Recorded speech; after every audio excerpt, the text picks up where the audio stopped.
Lagardero FM, la fuerza del norte. Hay hartos temas para tocar, tanto a nivel nacional como internacional. Sin embargo, a nivel internacional se viene con mucha fuerza porque por una parte se está tomando con preocupación por parte de Japón y otros países esta posible guerra comercial entre Estados Unidos y China. Ya esto se suma lo que ocurrió en estos últimos días con el bombardeo por parte de Estados Unidos y otros países aliados, ¿no? De Siria, lo conversamos el día de viernes, que se apunta desde Estados Unidos, sobre todo Donald Trump, apunta a Rusia con mucho ojo. Entonces, Vladimir Putin reaccionó bastante enérgico este fin de semana. Ya, Enrique, en las relaciones internacionales y en las relaciones de poder entre las naciones, el factor económico, en el caso de China y Estados Unidos, siempre ha estado presente. Yo creo que las guerras en el mundo, lo que han constituido, digamos, en la organización del mundo, han tenido siempre su origen en temas económicos. No conozco otras que tengan una razón más bien de tipo estrictamente político, geopolítico más bien, pero geopolítico apuntado a las necesidades de contar con, recursos, materias primas para el desarrollo de sus propios países. Ahora, China y Estados Unidos, es peligroso esa situación por cuanto estamos hablando de grandes potencias. Estados Unidos, con el 5% de la población, es el país más rico del mundo, fundado hace solo 200 años y fracción, tanto un poco más que Chile solamente, para que veamos la envergadura del desarrollo de este enorme país. Y China, un país de más de 1.300 millones de habitantes, que tiene una economía hoy día muy neoliberal, y que está sacando de la pobreza a miles de millones de chinos. Yo creo que hay una circunstancia muy especial por cuanto Estados Unidos provoca una reacción por cuanto China, con las patentes y con la invención norteamericana que han generado las patentes a las invenciones que usa China para poder exportar en muchos aspectos, está generando una balanza comercial desproporcionada a Estados Unidos, y eso lo está doliendo hace mucho tiempo a Estados Unidos. Y por otra parte, el mercado chino y el mercado interno chino y el crecimiento que ha explorado China en los últimos años viene creciendo a un promedio sobre el 5 o 6% y tal vez más, el 7% dicen algunos, durante los últimos 12, 15 años. Por lo tanto, es un gigante que amenaza no solamente con tener ya su pueblo alimentado, sino que además amenaza la paz mundial, por cuanto ellos tienen ya la energía y el armamento necesario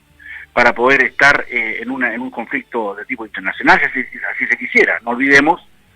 distinguidos auditores y auditoras, que China nunca ha estado en ninguna guerra, ni en la primera ni en la segunda.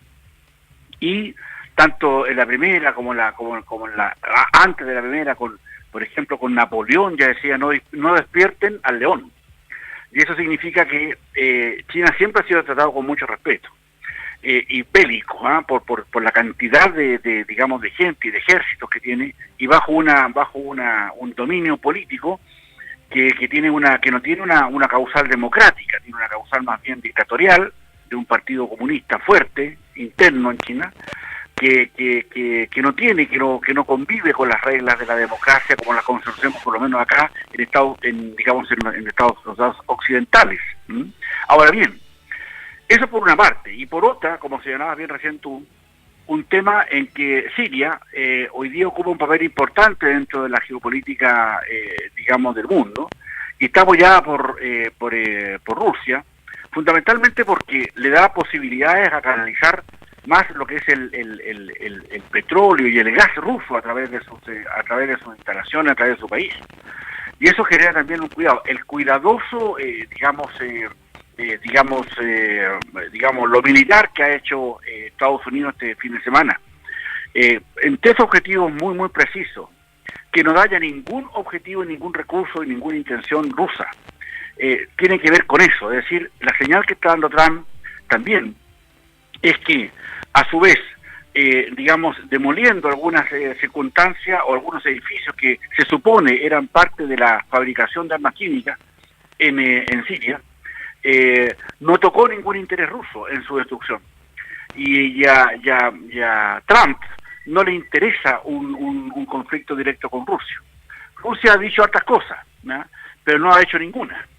Y yo creo que si pasa del dicho al hecho, el tema también se complica, por cuanto Rusia hoy día tiene una economía bastante más soportable que cuando era partícipe de la Unión de Repúblicas Socialistas Soviéticas hace muchos años, cuando tal vez nuestros en la historia no es tanto, porque esto en la historia fue ayer, pero para recordarlo, Rusia hoy día es un país distinto, tiene se abrió a la democracia. Putin ha sido reelecto por cuarta oportunidad, los números de Putin son distintos en términos de crecimiento de su país, y yo creo que también quiere de alguna manera sostener y salvaguardar sus intereses digamos políticos y geopolíticos en la región de Siria, y yo creo que a mi juicio, dadas las circunstancias, no va a permitir que Estados Unidos toque sus intereses en Siria. Puede bombardear si quiere Trump a Siria, pero no toca sus intereses.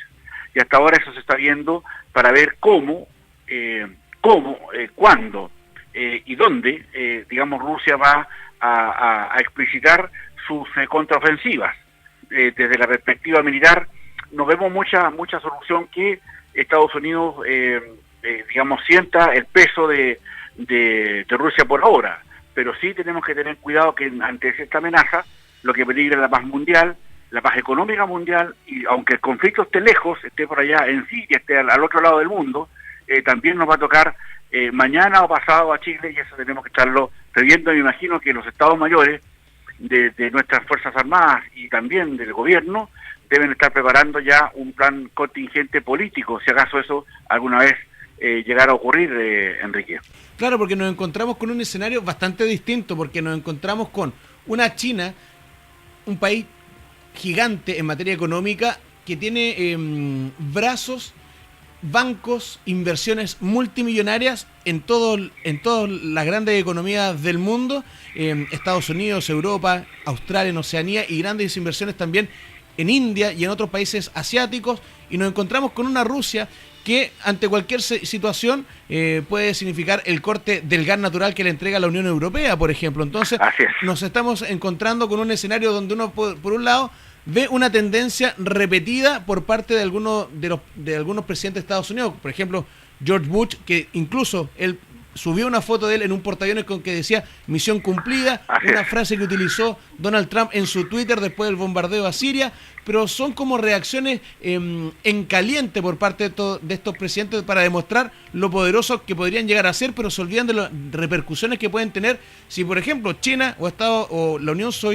Rusia tomaran la decisión de decir, ¿sabéis qué? Nosotros no vamos a seguir con este tema, y empiezan a cobrar lo que corresponde, en el caso de China, o le cortan el suministro de gas y petróleo por parte de Rusia a la zona oeste de Europa. Aquí nos encontramos, por ejemplo, que Alemania se restó de este tema, un aliado que en los últimos años ha ido de la mano con Estados Unidos. Bueno, tú citas un tema que es muy importante, porque tiene que ver con el encadenamiento productivo y de respaldo a las comunidades de los países que están hoy día, que deberían sufrir o que deberían ser, estar complicados frente a una amenaza. No solamente lo que tiene que ver con la economía europea, sino que sí tiene que ver con todo lo que pasa en el mundo. China es un país muy poderoso, en Chile particularmente, tiene grandes inversiones en América Latina, y China de a poco se ha ido tomando las materias primas, comprándolas a precio de huevo en muchas partes, también acá en Chile. No olvidemos que acá en Chile todavía le estamos vendiendo a China el cobre que le vendimos a un precio PIL, bajo 2 centavos por dólar, en una negociación que se hizo hace mucho tiempo atrás.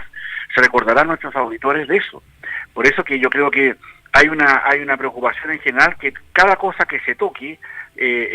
repercute de inmediato en otros países. Y si bien es cierto, nosotros somos un país chico, ordenado, con una economía también pequeña, nos toca más de frentón todavía. Por eso que, a juzgar por los acontecimientos que están ocurriendo en el mundo, esto pasa por tener mucho cuidado con lo que está haciendo, y obviamente esto ha repercutido en la cumbre de Lima, donde todos los países, que esto fue ayer, anteayer, al término de una jornada de encuentro de países latinoamericanos que se hizo acá en Lima, también, y con los integrantes digamos del bloque del Pacífico. Yo creo que hizo mella y salieron varias declaraciones de presidentes, incluido el nuestro, que alertaron sobre estas circunstancias y pedían mesura y pedían paciencia y pedían ponderación a las cosas que están pasando en Estados Unidos, donde finalmente Donald Trump se restó de ir a Lima justamente por el problema que tenía en Siria. Y eso generó a su vez una nueva lista, porque si bien es cierto, América Latina está lejos de ese conflicto, obviamente nos toca por cualquiera de las condiciones que sea, porque seguramente van a subir los commodities nuestros, seguramente va a subir el cobre en una guerra, pero eso significa que todos los otros precios van a bajar, y van a bajar con manera de exportaciones. Entonces no es una cosa menor. Yo creo que hay que estar atento, porque ese conflicto, en manera de escalar, ojalá que sean más bien calenturas, que sean cosas de último minuto, que sean aumentos de la presión de los presidentes de esos países, pero obviamente un tema que nos trae muchas consecuencias y que hay que tener cuidado y hay que estarla mirando, Enrique, porque no es una situación menor, porque obviamente va a golpear nuestra economía y ese asunto es extremadamente delicado para nosotros, Enrique. Matero FM, la fuerza del norte.